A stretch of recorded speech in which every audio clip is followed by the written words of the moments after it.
Good evening, everyone, and welcome to the latest edition of Footie Dads. I'm Andy.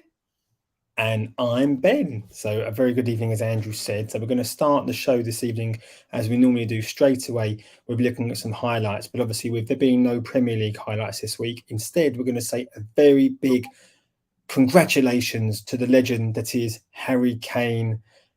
He has pipped Wayne Rooney now to be the top leading goal scorer for England. Let's take a look at his goal last night. Penal, Sado y arriba Harry. ¿Qué será? ¿Qué será? ¿Será esto? Harry Kane del otro lado, gol. ¡Gol! Look at that. Pure class. What a play. He may have missed that big game, big penalty against France. But he made amends, didn't he? Certainly did a much better job. I mean, at least actually keeping it down is always the first priority when you take a penalty. And God bless his cotton socks, he managed to do it. I'd love to know how many of his goals have actually been penalties for club and country. But then again, as a Gooner, I have to give him some respect. Something to look at for next week, I do have to say. So, leading goal scorer for Spurs, leading goal scorer for England. Soon he'll be probably the leading goal scorer in the Premier League. Will it be with Spurs? Will it be with another team, potentially Man United? We will see in the summer. But that's an article and a story and discussion for another day. What we're going to do today, Andrew, would you like to introduce what we're going to be talking about this evening? Well, as Ben briefly alluded to earlier, seeing as we don't have any Premier League fixtures this weekend, we are going to do a deep dive into the title race, which I think we can all safely say is between the mighty Arsenal and Manchester City, who are perennial winners of the title, really. And look, it's very, very interesting. I mean, I keep going over this in my head when I have a spare moment to breathe. 8 points clear. We've got, would you rather be in Arsenal's position? Would you rather be in Manchester City's position? We've got the points on the table. We played a game more. Who knows how it's going to transpire? But I'm an Arsenal fan. I'm excited. Can we do it? Can we do it? Well, what we've done is we have gone through each game that's remaining for the rest of the season. Arsenal's remaining 10 games, City's remaining 11 games, and we have given our own predictions. Now, feel free to comment on your predictions as well. So we're going to start here with Arsenal. What we're going to do is we're going to alternate, Andrew, discussing the games for about 20 seconds on each game. But we're going to start, I'll start firstly with, obviously there's no games this weekend with international break. And the game returns home to Leeds on April the 1st. As you can see, we both predict an Arsenal win. Not unlikely there. Probably 3 or 4-0, I'd envisage. Over to you, Ange. Again, we're talking about the Leeds game here. Yes, it's going to be, I think it's going to be a great game. Lots of goals. I fancy Arsenal to win, but we won't keep a clean sheet. Leeds are very, very powerful going forward, but comfortable Arsenal win. And next, Liverpool away. Well, we simply never get anything at Anfield. I cannot help be pessimistic. I'm going for a Liverpool win. I just hope it won't be 4-0. Maybe we can make a game of it. But it will be a Liverpool win. At Anfield, under the lights, I think it is very difficult. Hopefully they'll do like they did against United and we beat you 7-0. Next one, West Ham away. Tricky game. You've gone for a win. I've gone for a draw. I think you're being a bit confident there. If West Ham turn up on their day, Antonio, anything's possible. So let's see what happens. Yeah, again, just if I can just quickly comment on the West Ham game, I think we'd have too much for them. I just don't think they'll be able to keep us out. We've got a good record there as well. I'm confident we'll win. Disagree with you on that one, but it is a London derby, so I can see why you might hedge with it.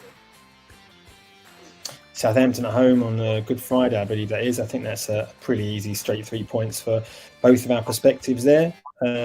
Anything to add to that? Otherwise, we'll move on to a bigger game on the 26th of April.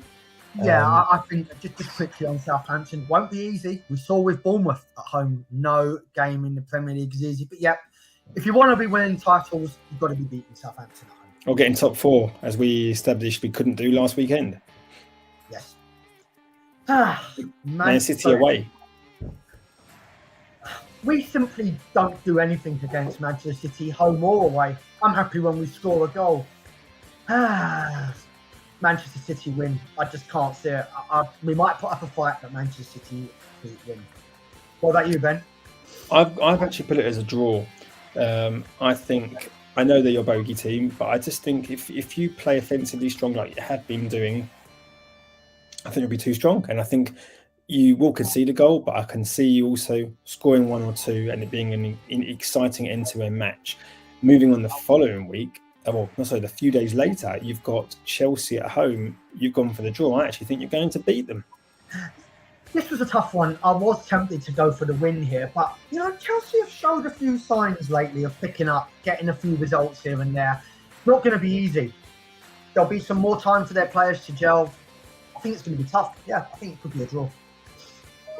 You've got some more different games. You've got City, then Chelsea, then Newcastle away. Let's go for a draw. Well, I've gone for a draw because I just don't think we can play as bad as what we did last season. I remember we were coming off the back of losing the North London Derby 2, and I was actually lying isolating in Singapore at the time, so I'll never ever forget those 2 matches. But Newcastle, we will play better than we did last time, but I just don't think we'll win. Not an easy place to go. I think it's going to be a draw, as I said. Tricky match. And then we've got last 3 games of the season. Brighton at home, Forest away, Wolves at home. I've gone for all 3 9 points to Arsenal. You've been a little bit... Forest and Wolves, if we get... Again, I repeat the same phrase. If you're going to be winning titles, you've got to be beating Forest and Wolves. But Brighton are a match for anybody. They are a match for anyone. It's not going to be easy. I watched them turn us over live in the Carabao Cup, and we still have a pretty strong team. They're very, very good. They're very, very good on their day. Good travellers. It's going to be tough. That is going to be a challenging game. Yeah, fair point. But I do think you will beat them. I think you'll be too strong at the end of the day because offensively, once you get going, you're very difficult. And that concludes our thoughts for the game. So as you can see there, Andy's got a total of 18 points out of a possible 30.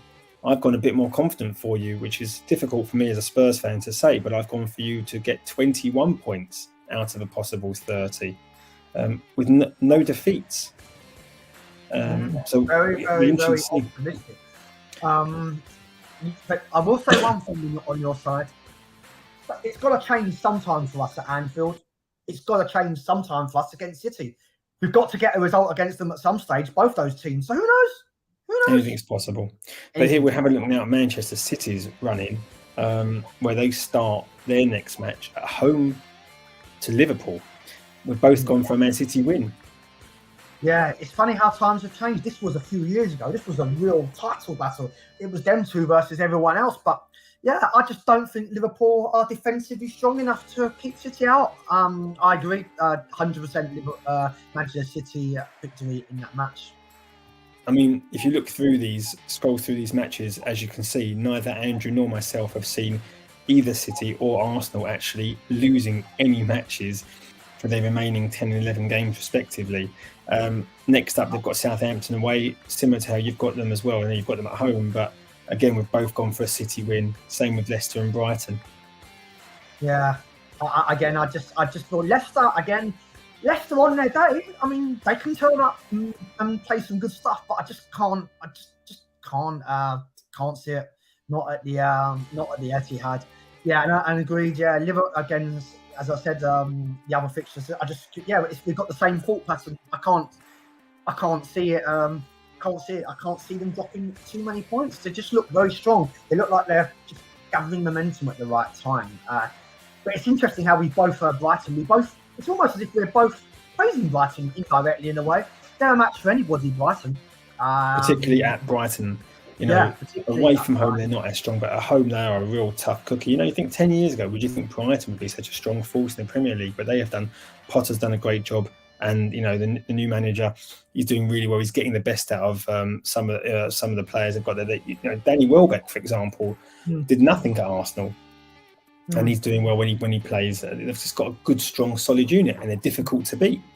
Yeah, interesting one I just want to pick out quickly is Everton away. Again, it's funny. We could have actually had the same predictions throughout across the board here, but I just feel maybe Sean Dyche might be able to put up a bodge job, like do one of those mad like he did against us. Might be able to shut up shop for the night and maybe nick a point there. Maybe nick a point against the mighty City there. Yeah, it's going to be interesting. But we're on the same with Everton, you never quite know, do you? They could turn up and give them a game. They could get a hiding and lose 5-1. You just don't know. And then you've got Brentford. I mean, again, you've predicted a Manchester City win, but not many teams win at that stadium. It's a tough place to go, and Brentford are very, very very good team overall, home and away. Solid outfit. Final match of the season as well. It won't be easy. Won't be easy. It's a final match of the season. That is a tricky place to go. But I think City, if they're really fighting for it, if they're joint on points with you, I think they could. They seem to have done it several times in the past where they've just somehow found that extra bit of quality to win the match and end up resulting in winning the league. Whether or not it will be enough, clearly you don't think so because you've put down the draw. So if we have a look at the final points total, you've gone for better than Arsenal. You've gone for 27 out of 30. They're only going to drop 3 points from the remaining 10 games. I've also gone for 27 out of 30. So we've got the same points total over slightly different games. Again, no defeats for either Man City or Arsenal. But let's see what that actually means from a total points perspective. What's going to happen? Who is going to be victorious, Andrew? So Arsenal end on 90 with me, and they end on 87 with you. Now, that's the first time I think I've ever said that I think Arsenal and final points for Manchester City.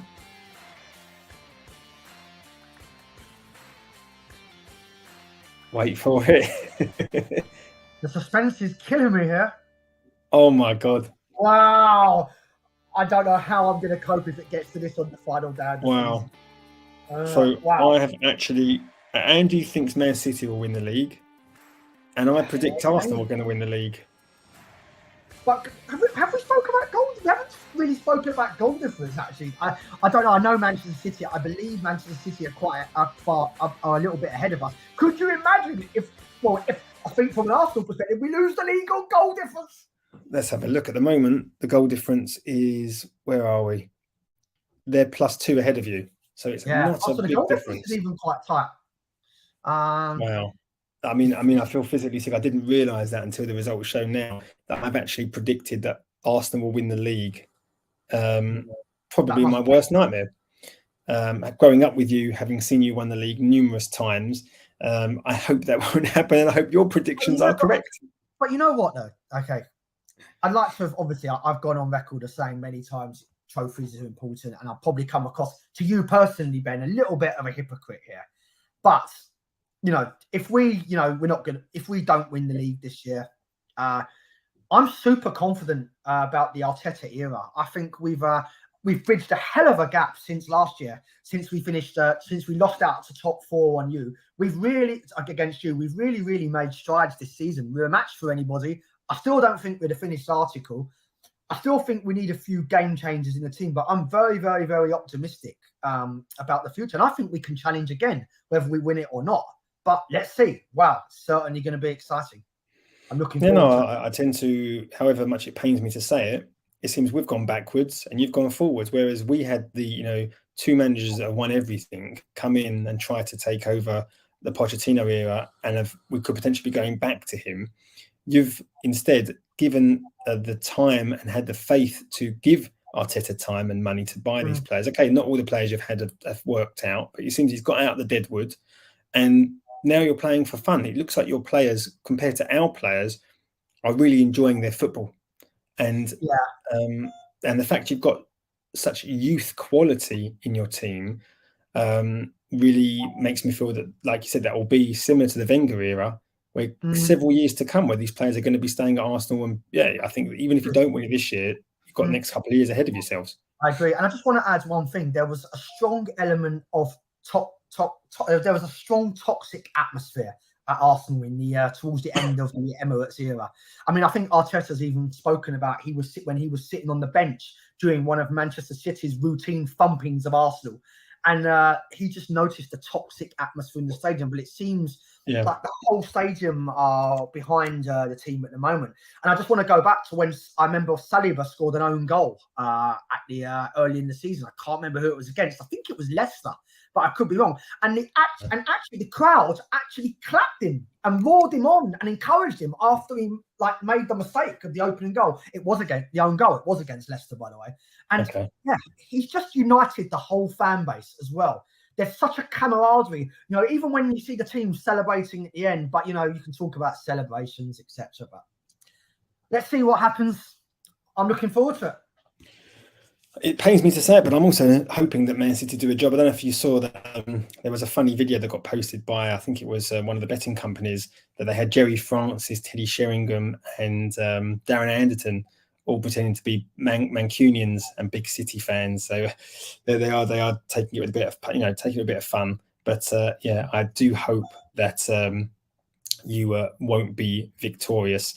But what we'll do is we will continue looking at our predictions, and we'll look now at the next couple of places at the top of the table as we look who will make those Champions League spots. So obviously it's highly likely that Arsenal and City will both be in the Champions League. The question is who will be joining them. So we have a little video here, don't we, Andrew, where again we've done the predictions, and we will have a little look here at the current table. So as you can see, you've got United, Spurs, Newcastle and Liverpool fighting for those final two places. What are your thoughts? Whoa. Let me just... Okay. So this is Manchester United. They've got 12 games remaining. And as you can see, some of the games they've got quite tricky. Newcastle away there. They've got Forest away, not easy. They've got Spurs away. And they've got Villa at home. And as they go into May, a few games they should get some points off of. And then you fancy them against. You fancy them to beat Bournemouth. You'd fancy them to beat Wolves. I just. There's a few tough ones. I mean, those two you pick at that we got at the end there. We're coming back to Brighton again. I repeat what I said earlier: a match for anybody, especially on their own turf. And Chelsea again. I'm sort of not wary. I think that the unity in that team is going to get better. Potter's gradually going to work out his first 11. So this is why I fear them as an Arsenal fan. I fear them playing them in a few. But you clearly don't fear them for Manchester United because you've put them as 8 wins and 4 draws. Yeah, I you just never know. You never know. Well, I've been I think a bit more pragmatic, and I've gone that they will have 2 defeats. They've got Spurs, they've got Newcastle, they've got Brighton away. You've been very confident with them, giving them 28 points out of possible 36. I think they're playing very well. Similar to City and Arsenal, no defeats, even though they got beaten 7-0 by Liverpool. Anyway, we'll see what happens. But I think we're both clearly expecting Man United to make the Champions League, to continue their success of winning the cup and potentially winning the Europa Cup if they continue on their form. Next up, we're gonna have a look at currently who are in fourth position at the moment, Andrew. In fourth position at the moment, I can't. There's in fourth position. I'll give you a clue. Harry Kane plays for. And then it's the good old Tottenham. We'll leave it at that. So 10 matches remaining, as you can see there. We've got Liverpool away. We've got Newcastle away. Got United at home, Everton away. Andrew has been very negative, or would you say realistic? I must say this is not because of the rivalry here. I'm just, just being honest here. I just feel there's some tough matches there. There's some real tough matches. I mean, Aston Villa. I look at that. Unai Emery is gonna. I don't know if he still cares, but they're not going to lie down in that match. Leeds away. I mean, you just don't know. Well, I'd be more confident. You've gone for 3 wins, 4 draws and 3 defeats, only 13 points out of a possible 30, which I think is relegation level. I'd be more confident and gone for 6 victories, 3 draws and just a 1 defeat to Liverpool. So I've given us 21 points out of 30. And if we want to get top 4, that's what we need to be achieving. So it's going to be difficult. I don't dispute that. Obviously, with the managerial stuff that's going on at the moment with Conte, we don't know if he's still going to be there. Is it going to be Ryan Mason? Is it going to be Poch? Is it going to be the Bayern Munich manager that's just been sacked? We just don't know. What we do know is it's going to be an entertaining end to this top 4. And currently in 5th position, Who is currently in 5th position, Andrew? Let's come up and have a look in a moment. Is it Newcastle? No. It's Newcastle or... It is Newcastle. They also have 12 matches remaining. Some tricky ties. Man United, West Ham. They've got Spurs, obviously, at St James's Park. Everton at Goodison. So a lot of them seem to have Everton. So we don't know what Everton team's going to turn up in recent weeks. One thing you do know is you're not going to get an easy game because, again, in the Sean Dyche this year. And Newcastle don't lose that much. They've only lost 3 times three times all season. And that sort of is reflected in both our thought processes. We both don't think that they're going to lose. They're going to lose too many. They don't lose too, but they are draw specialists. We've both gone exactly the same. We've both gone 5 victories, 6 draws, 1 defeat, 21 points out of 36. That could be Champions League level. Even if they don't make it, 5th place is still an achievement for Newcastle, who are relegation contenders for the last few years. But Eddie Howe has gone in there and done a remarkable job. He's done a fantastic job. He's done a great Absolutely job. Remarkable. Yeah. So that's Newcastle. So yeah, we've both gone for pretty much exactly the same set of results there. And finally, and currently in 6th is Liverpool, who are all guns blazing now. They've got 12 matches remaining. Again, some tricky ties. Chelsea away, Arsenal at home. I know you think they'll be a bogey team and win. Always. I just hope. I'm just sitting here hoping for once we can just give them a game. Even again, it's like against City, we don't just lose, but we get hammered. I'm just hopeful maybe things will be a bit different this year. But I'll be honest, if you do get thrashed, but you still win the league, because I think we both got that. You've got that you've lost Liverpool anyway. So as you can see, your predictions are they're going to have 7 victories, 2 draws, and 3 defeats. Will 23 points out of 36 be enough to get them up to the top 4? I've gone for actually 26 points of 8 wins and 2 draws, 2 defeats. So both been expecting Liverpool to come good this latter part of the season. The question is, will it be enough to get them into the top 4 based on Newcastle's 21 points? I think I've given Spurs 21 points. You've only given Spurs 13 points, but we've both given Manchester United quite a lot of points. So let's have a look at what the totals now show us based on our predictions. So we know that on our predictions, you believe City will win the league. I believe Arsenal will win the league. There's a look at the league table currently. So you can see the points. Yeah. And here's a final points total for the Champions League places. I've got 72 for United. You've got 78 for United. Quite high there, quite a big difference. For Spurs, I've gone for 70. You've gone for a meager 62. Again, just can't help but I want to just reiterate to our viewers, it's not to do with the rivalry. Both gone for 68 each for Newcastle. So they'd be overtaking Spurs. They'd be below Spurs on my predictions. And Liverpool also 68 with mine, same as Newcastle, and you've only given them 65. So they'd all finish above Spurs in Andrew's predictions. Let's have a look at the final league predictions based on myself and Andrew.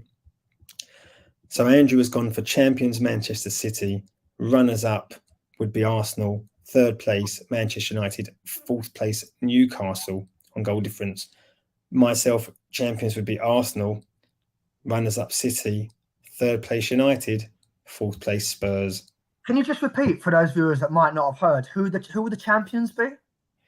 Champions there. So Andy's predictions. Champions. No. I want to hear your prediction. Who do you think is going to win the league? I can't say it again. Can you just say it loudly, because there might be some viewers with technical problems that might not be able to hear. So, I hope I'm not true. I hope I'm not true. I hope I'm not correct. But I've currently predicted that Arsenal will win the league. And let us know your thoughts. And just finally, one more time for our viewers, can you repeat that last sentence? Then we'll leave it at that. Sickening is to say it. At this current moment in time, I've got predicted that Arsenal will win the league. I have no idea how they've done it, but at this moment in time, Arsenal are potentially going to win the league. So I pray that there's a couple of surprises. I pray there's a couple of surprises. That's all I'm going to say. So Andrew, so we haven't got that much more to speak about this week, but I know you've had a couple of interesting experiences this week, and you've made a couple of purchases, moving back onto father to be. Yeah, wow. I was only saying the weeks are ticking by quickly, but we have purchased our buggy and carry cot. I'm sure if anyone's been following the Footie Dad's Twitter this week, I think I've been posting a bit like an excited child myself this week.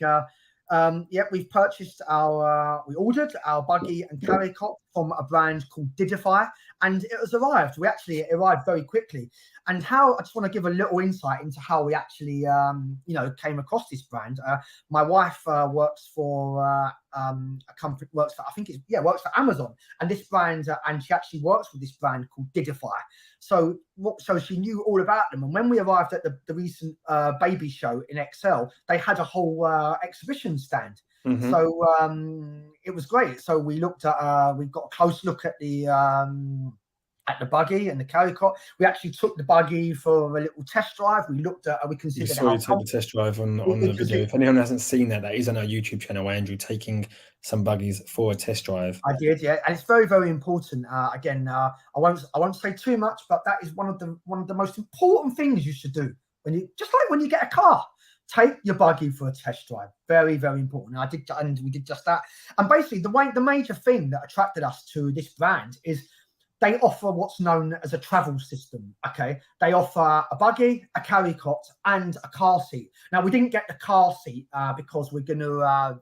Someone's actually given us a car seat, so we didn't see the need. But it's actually great. I mean, this buggy folds up into like just a small package, really, and it can fit in the holds on the top. In the whole, it can fit in the compartment above the seats on aircrafts. It can fold up just nice. It can fold up to be really, really small. And also, my wife has like back issues, and she didn't want something heavy, and it just doesn't weigh very much either. So again, it's actually perfect for our lifestyle. And I think it's the complete opposite of my stroller that's massive and very heavy and very irritating getting in the car, but it has worked well for 2 kids, so there has been pros and cons. But yeah, it does really, as Andrew said, it does really depend on your lifestyle choice and what your key objectives are for the stroller, the pram, whatever you need. So when I'm flying later this year for the first time with the kids, which I'll obviously do a video about, we will probably get something lighter for when we're back in the destination. So I'll keep you posted on that. Because I think there are some cheap options, second-hand options, which I think, Andrew, you'll be doing some videos of in due course. Yeah, I don't want to say too much, but Ben, you just touched on it there. Budget is one of the things you need to consider. And just on the budget front, we're delighted with what we paid for this brand. We've got a really good deal, everything we wanted.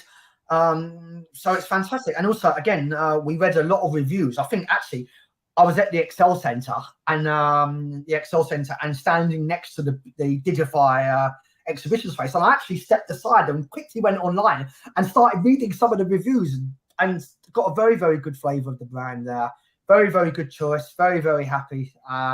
And whisper it quietly, I finally actually opened it, taken it out of the box, and had a go at putting it together. But I won't say too much because I'm sure there'll be some videos to come on this. We look forward to seeing those videos. So what week is your wife currently now? Is it week 24 now? No, I think it's 25. So what's the plan over the next couple of weeks? Well, I believe next week we actually have another midwife appointment. This is just a routine conversation. Just to check in and how everything's going. So I'll be back. Dare I say, in Chelsea territory again next week at the Queen Charlotte's Hospital. Getting to know it really, really well now. Fantastic hospital. Just really, just we couldn't be any happier with the treatment we've received. Again, even just the little things they do. When my wife said that she wanted to go and see the anaesthetist face to face, as opposed to having a conversation on the phone, they allowed it. Just great hospital. So that's if someone's based in another part of the country or based in another part of London, and they hear your really tremendous reviews on this hospital, are they able to go to the hospital as well for the very, very good. It's a very good question. When we went to the midwife for the first time, she was actually quite shocked. She was actually quite shocked that we lived an hour away. She said she was surprised we were granted permission, in terms of the catchment restrictions, to go there to the hospital. But then again, when I spoke to the head midwife, this was just someone under her. The head midwife told me that it's possible. People come from everywhere, and people come from everywhere, and it is possible to come. So anyone watching this, I would strongly recommend, listen to what I've said about the Queen Charlotte's. Make the online application. Once you make, I think it's you apply online and just see what happens. But there's no reason why you shouldn't come from anywhere. And even another midwife actually admitted that people come from across the country to do it, across the country to visit this hospital and to go through the process. So in answer to your question, yes. Because I was wondering, can people go to another hospital for the checkups, but then come down to London for the actual labour? I think they can do. Another good question. I think you can do. I think that you can. They can transfer the notes electronically. Okay. For example, I realise you might. Even though you may not. I know I'm asking you that. No, it's a great question. Because we've got a hospital that's with a 1 minute, which is a 1 minute drive from my house. Okay, and I was told that they can transfer the notes. So just in case, just for example, tonight, my wife Alexandra, suddenly starts to develop some pain. We could go to Queen's Hospital and they'll be able to access the notes from how things have progressed so far. So they'll know exactly what's been going on. So I think, it's all. Because I presumed if someone's, for example, having a trip, they say they live in Manchester and they come to London for a weekend away and they're in week 38 of their pregnancy and suddenly they have started their contractions, I presume they wouldn't have to get a train back to Manchester. They could go to the local hospital. Exactly. I know, sure. and again, answering your question, I believe if it was an emergency, which again, we'd love to have the baby at Queen's Charlotte's. But if we had to go to Queen's, once we rocked up at Queen's, they would know what we've decided with the anaesthetist when we do a little bit further down the line. It'll all be clear. But please God, we can go ahead and have everything at Queen Charlotte's in Chelsea Hospital. Yeah, very very. And also, I would advise anybody when you're choosing a hospital, look at the rankings. I apologise if I'm inaccurate here. I think it's the CQC rank. It's CQ or CQC ranking. CQC, that's correct. Yeah. CQC. Thanks, Ben, for reminding me. And that's what I did. And yeah, super good choice. Very, very, very happy at the moment. Excellent. So to answer your question, that's coming up next. And again, we are very, very close to getting our baby changer units with the drawers as well. That's going to be the next purchase. So we're doing really, really, really well. Everything's coming together nicely. So yeah, happy with how things are going. Obviously, my wife's getting quite tired. I think one night this week she actually fell asleep about 8 o'clock and slept all the way through. So she's getting quite tired, but she's remaining very active as well. She's maintaining her hobbies at the moment. Which include drawing. She went out last night for hot pot with some friends that she works with. So she's maintaining a active life and battling her way through any tiredness. Yeah. I think the main thing is ensuring that you're there to make her dinner, make her breakfast, massage her legs and her feet when she needs it, and just to be a supportive husband and put the candles on, make it relaxing, put some nice relaxing music on for her as the weeks progress. And I'm sure you're doing that anyway, because that's the sort of loving husband you are, Andrew. I need to do better. But yes, all good points, of course. If only I was a better cook, that would be good. But I think we'll have to get a couple of videos from Andrew in future showing us his kitchen and his culinary skills. Not that I'm anyone to talk, but I know we would like to see Andrew in the kitchen. So do comment if you'd like to see Andrew in the kitchen or somewhere else showing us something, because Andrew, for those who don't know him, is a character. I have lots of years of funny footage of Andrew that I will try and go through the archives and pick out some funny stuff. And that's basically everything I think for tonight, Andrew. So I've got a quick clip of me with my kids earlier in the week that I thought was quite funny to end on as well, after having to accept that my predictions suggest that my bitter arch rivals Arsenal are potentially going to win the league. Puts a big smile on Andrew's face, not such a big smile on mine, having to be a Spurs sufferer as always, not knowing who our manager's going to be while they're potentially going to be lifting the trophy. Any final words, Andrew, for this evening? No, I think that's it. I don't know. I suppose a good debate, a good question to ask is, do we like this enforced break for the internationals? I know some people are so bored by international football. Did we miss the Premier League this week? Did you miss the Premier League this week, or did you? I know that you sat down and watched a lot of the Italy game, but a lot of people were bored of international football. What's your feeling? Do you miss the Premier League when it's the international break? I miss it during the summer holidays, but I think the international breaks aren't that big a deal because the number one England are playing, and yeah, you don't have to watch it, obviously, but I was happy to watch it because I wanted to see Harry break the record. But yeah, I mean, if they're just friendlies, it's a bit more boring, but the fact this was an actual World Cup qualifier gave it a bit more impetus to want to watch it. I mean, you should support your national team.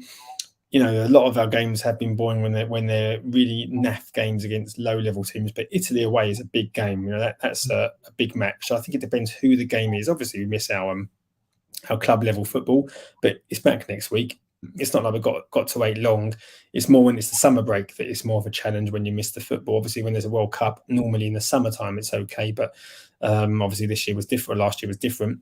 But generally, it depends who we're playing, really.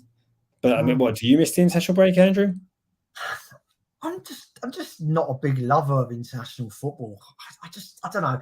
I should be more patriotic, really. But yeah, I take your point. Italy and England is a big game, but I love the tournaments. I love the World Cup. I love the Euros, but I find it hard to get motivated for these friendlies.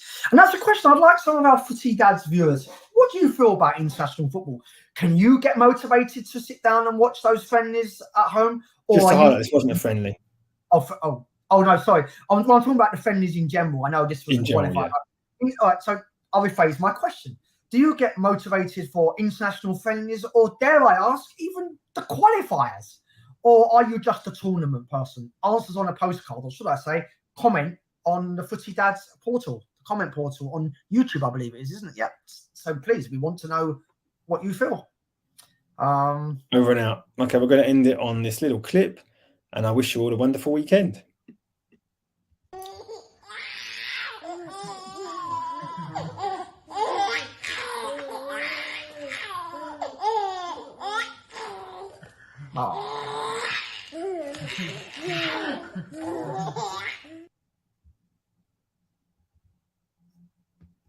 Take care, everyone. Have a good weekend.